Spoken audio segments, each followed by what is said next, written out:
Bismillahirrahmanirrahim. Assalamualaikum warahmatullahi wabarakatuh.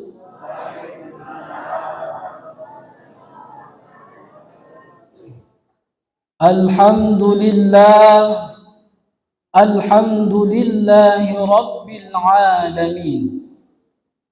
Wa bihi nasta'in ala umuri dunya waddin. Assalatu wassalamu ala ashrafil anbiya'i wal mursalin wa ala alihi wa sahbihi ajma'in. Amma ba'd. Alhamdulillah,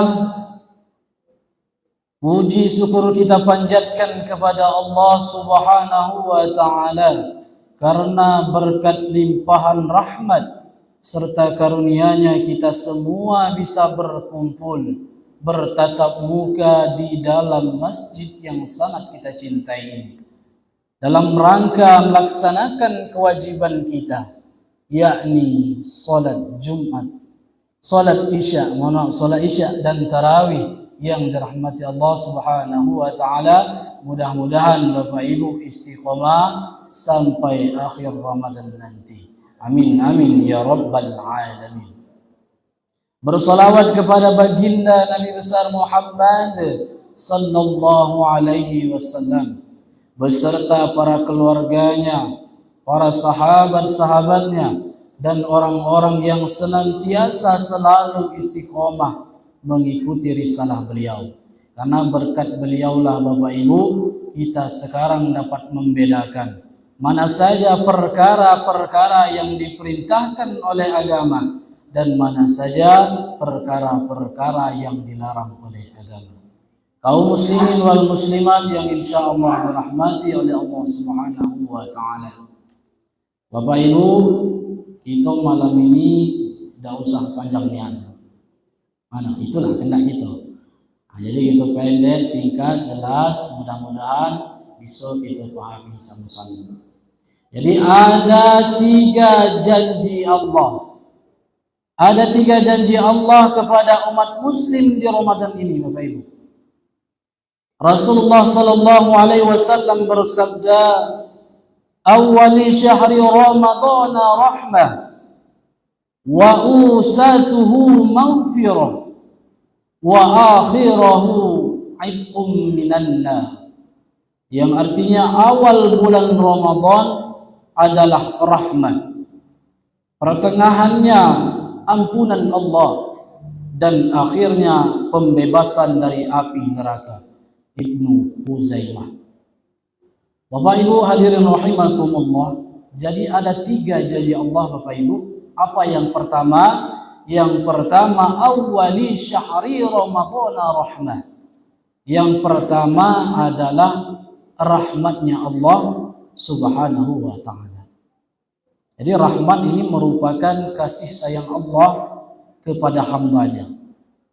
Berkat rahmat ini yang akan mengantarkan kita ke surga nanti. Bahkan dikatakan bahwa rahmat merupakan penentu nasib seseorang kelak di hari akhir. Boleh jadi orang yang rajin beribadah, tapi jika belum meraih rahmatnya Allah, ia tidak mendapatkan jaminan masuk surga. Meski demikian, bukan berarti kita Bapak Ibu meremehkan ibadah dengan alasan mengandalkan rahmat. Tapi karena penyebab rahmat sendiri adalah ketaatan seseorang kepada hamba, kepada Allah. Hadirin muslimin rahimakumullah, berkaitan dengan ini ada kisah yang menarik tentang seseorang hamba yang taat sepanjang hayatnya, yang digunakan hanya untuk beribadah saja. Tapi ia masuk surga bukan sebab ibadahnya Bapak Ibu, tetapi karena anugerah rahmat dari Allah. Kisah ini disampaikan Syekh Abu Laid As-Samarqandi dalam Tanbihul Ghafilin dengan mengutip riwayat Al-Hakim dalam Mustadraknya.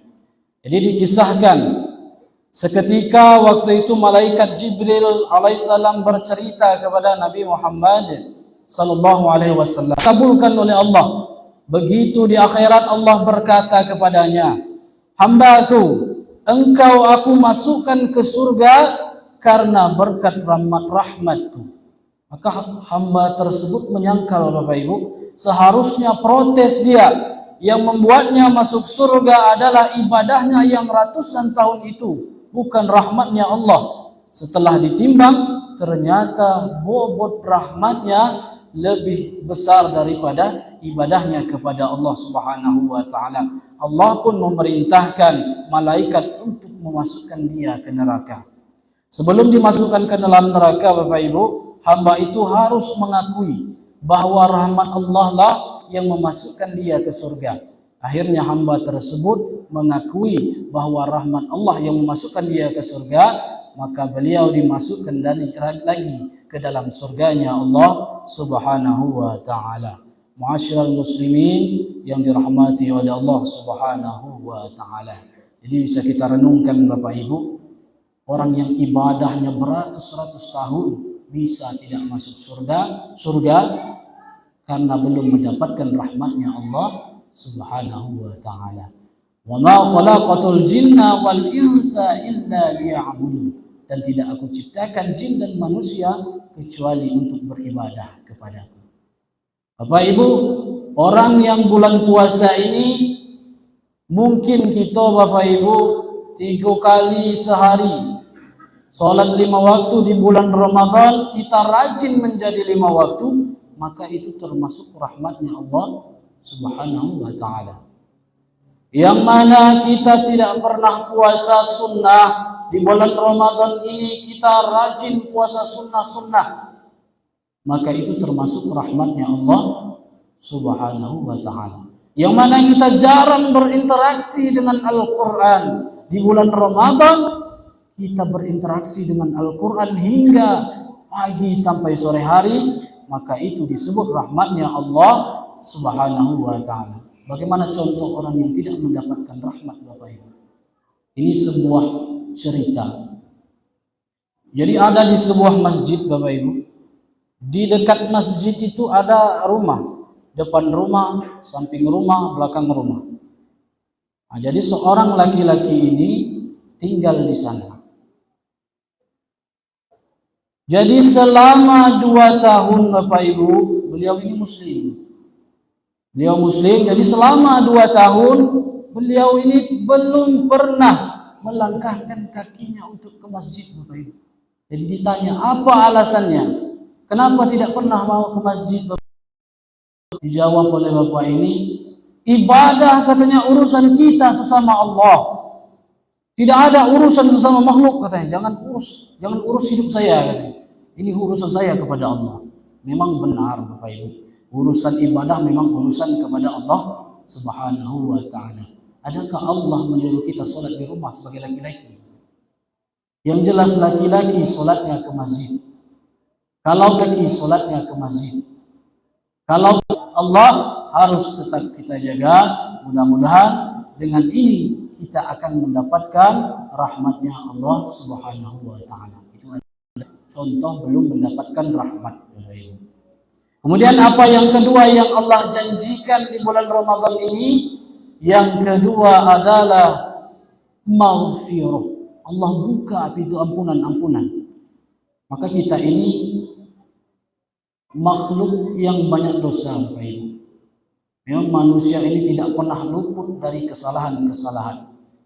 Maka dari itu Allah di bulan Ramadan ini Allah buka pintu ampunan sesuai dengan Al-Quran surah Al-Furqan ayat 70, illa man taba wa amana wa amila amalan salihan fa ulaika yubaddilullahu sayyi'atihim hasanat wa kana Allahu ghafurur rahim.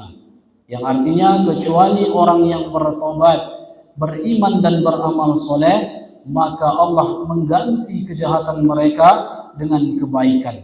Allah Maha Pengampun lagi Maha Penyayang. Ma'asyiral muslimin yang dirahmati oleh Allah Subhanahu wa ta'ala. Jadi yang kedua, Bapak Ibu, adalah dibukakannya pintu ampunan oleh Allah Subhanahu wa ta'ala. aib kita ditutup oleh Allah, Bapak Ibu. Kadang juga aib ini sengaja ditutup oleh Allah, rapat-rapat kita buka, Bapak Ibu. Masih kau dengan si anu, masih gitu. Sebulan kelang nanyo lagi dia, masih dengan si anu, masih. Sebulan selanjutnya masih dengan si anu, tidak lagi gitu. Ngapa? Karena bukan jodoh Allah. Cuman lahu dia ngalo buka. Nah, itu tuh kan aib kita, Bapak Ibu. Cuman merasa sombong dengan aibnya itu tadi dibukanya. Seakan-akan tidak melakukan dosa itu. Maka itu tidak akan mendapat ampunan dari Allah Subhanahu wa ta'ala. Orang yang sombong dengan aibnya. Maka dari itu di bulan Ramadan ini kita tingkatkan, semoga kita istiqomah ya, sampai akhir Ramadan nanti dengan ibadah-ibadah kita. Kemudian apa yang ketiga, Bapak Ibu? Yang ketiga adalah Allah, kita akan mendapatkan surganya Allah Subhanahu wa ta'ala dengan amal-amal ibadah kita. Mudah-mudahan Allah akan memasukkan kita ke surganya Allah Subhanahu wa ta'ala. Mungkin itu yang dapat kami sampaikan pada malam ini. Ada 3 janji Allah. Yang pertama adalah rahmat Allah, yang kedua pintu ampunan, dan yang ketiga mendapatkan surganya Allah Subhanahu wa ta'ala. Dan kurang kami mohon maaf kepada Allah, mohon ampun. Kami akhiri. Assalamualaikum.